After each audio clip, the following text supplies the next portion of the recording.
ഗുരുവായൂർ ദേവസ്വത്തിന്റെ കൊമ്പൻ ഗോപിക്കണ്ണൻ ചരിഞ്ഞു. ദേവസ്വം രേഖകൾ പ്രകാരം 51 വയസ്സാണ് പ്രായം.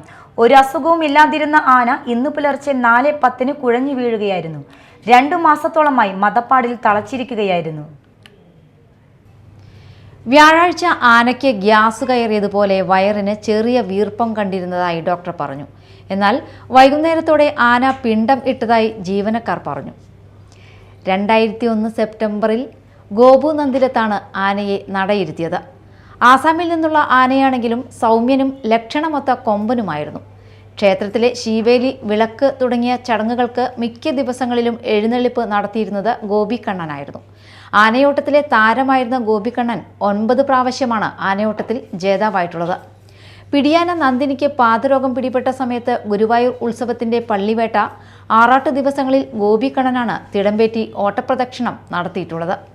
സംസ്ഥാനത്തിന്റെ വിവിധ ഭാഗങ്ങളിലെ ഉത്സവങ്ങൾക്കും പൂരങ്ങൾക്കും തിടമ്പേറ്റിയിരുന്നു. ഇക്കാലത്തിനിടയ്ക്ക് ഒരിക്കൽ പോലും അനുസരണക്കേട് കാണിക്കുകയോ പ്രശ്നങ്ങൾ ഉണ്ടാക്കുകയോ ചെയ്തിട്ടില്ല. ഗൗരവപരമായ ഒരസുഖവും ഇല്ലാതിരുന്ന കൊമ്പൻ ഗോപിക്കണ്ണന്റെ വേർപാടിന്റെ വേദനയിലാണ് ആനപ്രേമികളും ദേവസ്വം ആനക്കോട്ടയിലെ ജീവനക്കാരും. ആനയുടെ ജഡം ഇന്ന് കോടനാട് എത്തിച്ച് മറവ് ചെയ്യും. ഗോപിക്കണ്ണന്റെ വിയോഗത്തോടെ ദേവസ്വത്തിന്റെ ആനകളുടെ എണ്ണം 36 കുറഞ്ഞു. Media time, Thrissur.